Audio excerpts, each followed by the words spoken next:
Ah, é assim? Um mestre espiritual era famoso e muito respeitado. Ele vivia como eremita no silêncio e na oração. Certo dia, uma moça de boa família, ao perceber que estava grávida, declarou publicamente que, apesar da aparente santidade, o responsável da sua condição era justamente aquele mestre. Logo que souberam da notícia, os moradores da vila ficaram enfurecidos. Encabeçados pelos parentes da moça, subiram até a montanha e, com gritos e ameaças, começaram a acusá-lo de ser o pai da criança. O mestre apenas respondeu para eles todos: "Ah, é assim?"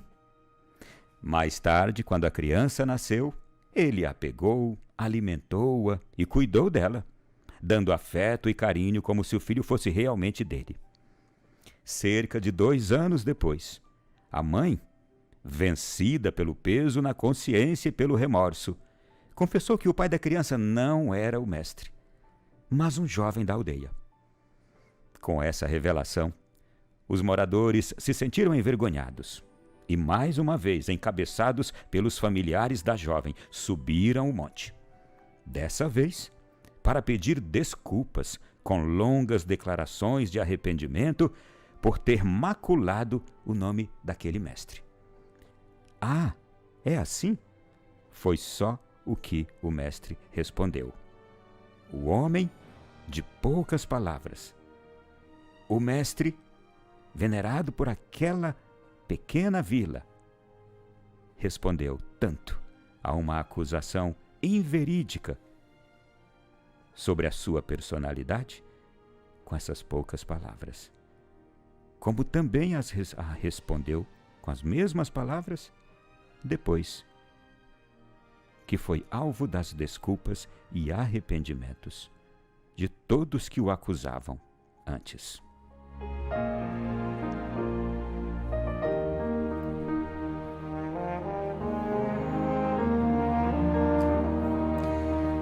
Meu irmão, minha irmã, cada época se apresenta de uma forma, num contexto, e que a gente só consegue compreender se entender o mundo de então. Você imagine quantos séculos não aconteceu isto? Numa pequena vilazinha, em algum lugar afastado de grandes centros, uma cultura completamente local, regional, um acontecimento dessa natureza, no meio de um povo cujos valores e virtudes eram muito fortes, e vem uma acusação dessa natureza contra um homem que até então era um líder, um mestre espiritual para aquele povo. Poderia ser um padre, poderia ser um monge, um pastor. E veio a acusação contra aquele mestre espiritual, e a resposta dele a tão grave acusação foi uma simples frase: "Ah, é assim?" Isto é, poderíamos traduzir: "É mesmo? Estou sendo acusado disto?" O estupor dele se expressou com aquele "Ah, é assim?" Curioso, em público ele não se enfureceu, diante daqueles que o acusavam ele não reagiu, ele não se defendeu, porque interiormente ele estava preenchido de uma certeza, de uma verdade. Há uma força interior naqueles que são edificados por aquilo que realmente vale na vida, que nada se compara. Pessoas cheias de paz, pessoas cheias de Deus, homens de oração, respondem diferente a todos os episódios da vida, a todos os acontecimentos, a todas as provas, as tentações. Eu não sei, imagino você, por exemplo, agora um mecânico de automóvel na sua fábrica aí, na sua oficina. Imagino você um advogado. um motorista, um médico, pedreiro. Imagine você um homem do campo, lavrador. Acontecem ou não acontecem coisas que chateiam você? Enchem você de indignação, às vezes de revolta e vontade até de se vingar. Você acha que não passaram pelo coração deste mestre espiritual esses sentimentos? Numa acusação tão grave dele ter engravidado uma menina, uma jovenzinha.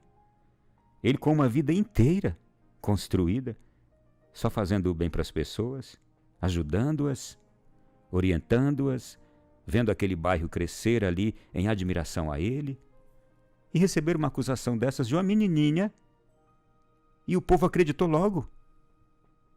O que ele poderia ali alegar imediatamente? Gente, pelo amor de Deus, vocês não me conhecem? Há quantos anos vocês me conhecem? Vocês acham que eu sou capaz de fazer isto? Essa menina deve estar mentindo. Não foi a reação dele. Por quê? A paz interior que ele tinha era algo que todos almejamos e não sabemos. Todos desejamos e não sabemos que é isto que desejamos. Ter paz, gente. Ter satisfação com a vida que se tem. E aí veja o que acontece. A criança nasce, ele cuida da criança, de todas as formas, afeto, carinho, os custos todos, como se o filho fosse dele. E aí vem a culpa, o peso na consciência daquela jovem que resolve dizer a verdade, porque não se aguentou, que ele não era o pai, mas que era um jovem lá, da vilazinha. E aí então você não imagina, ou você imagina, a cara daquela vila inteira subindo o monte, o morro, lá no alto onde morava o mestre, para se desculpar. Ele, da mesma forma que reagiu quando veio a acusação, reagiu quando veio agora a prostração daquele povo diante dele. Um povo que se prostrou em vergonha. Em vergonha. Nós vimos um homem de poucas palavras, porque há silêncios que falam mais do que as palavras. Há silêncios que falam. Há silêncios que são necessários. Há palavras também com sentidos inúteis, vazias, ou eu diria destruidoras. Há, de fato, há palavras que matam, que elevam o espírito, que dão ânimo, que dão vida, mas há palavras que rebaixam o espírito, que trazem morte. Há aquelas que constroem amizades, outras que afastam até familiares, esposos. Há palavras que gostaríamos de poder esquecer, é ou não é? Arrependidos por tê-las dito ou entristecidos por tê-las escutado. E há outras que nós guardamos e repetimos para que fiquem para sempre na nossa memória. Sabe aquelas palavras boas que a gente ouviu e que a gente um dia também foi capaz de dizê-las? Que a gente não quer nunca esquecer? E aqui eu pergunto, e o que dizer das palavras de Jesus? Elas não estariam entre essas que a gente não pode esquecer, não deve esquecer? Eu sei que nesses últimos dias você tem contrastado as palavras de Jesus com as palavras de homens tentados pela carne. De homens que cederam às tentações e que põem em dúvida as palavras de Jesus, porque a sua dor humana é grande e por não conseguir suportar a dor humana, parece que as palavras de Jesus não têm vida, não têm a resposta, o que não é verdade. As palavras de Jesus são cheias de vida, de resposta, de sabedoria, Como a leitura de domingo passado que contemplava a sabedoria de Deus, que está desde o começo de tudo, quando nada existia, a sabedoria de Deus, já pairava sobre o universo. Mas é preciso que essa palavra de Jesus, cheia de vida, encontre lugar dentro de nós. Porque se ela é cheia de vida e encontra lugar dentro de nós, nós seremos cheios de vida, seremos cheios de força e teremos força para repelir as tentações, as provações, teremos forças para repelir o inimigo, o tentador, forças para repelir a mentira que vem com cara de verdade, a falsidade que vem com cara de verdade, a apostasia que vem pedindo em nome de misericórdia. O que dizer das palavras de Jesus? Estudiosos podem discutir, podem se encontrar explicações para as palavras de Jesus. O que mais interessa para nós é que tais palavras, elas passaram pela vivência dos cristãos, dos primeiros cristãos, até serem escritas nos evangelhos, e porque são de Jesus, elas não mudam. O que era pecado na época de Jesus é ainda hoje. O que era verdade na época de Jesus é ainda hoje.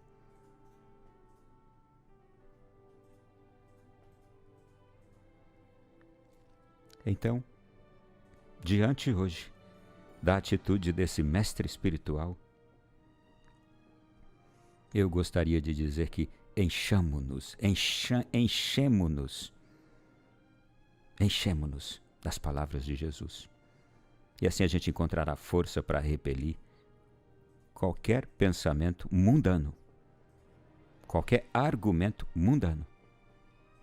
A palavra de Jesus é cheia do Espírito, e Espírito de sabedoria, e Espírito de força, que encontrará para nós todas as respostas, todos os caminhos, para toda e qualquer situação. Trará para nós inspiração de como viver a nossa vida, na condição que a gente está, no sofrimento que a gente está enfrentando, na necessidade que a gente está passando, para sermos cristãos melhores. Nós precisamos escutar a palavra de Deus.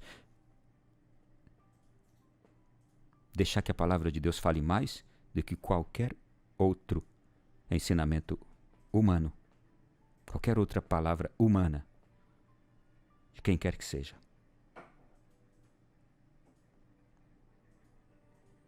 Talvez seja o caso de dizermos como o mestre dessa história aí. Você está ouvindo muitas coisas que estão confrontando a fé, a doutrina católica, cristã, a moral cristã, sobre os mais diversos assuntos. Aí você então olha para a palavra de Deus e olha para esses argumentos mundanos e responda como aquele mestre: ah, é assim?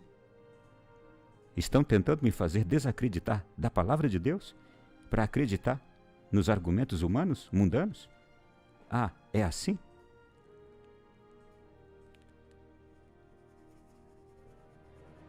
E praticar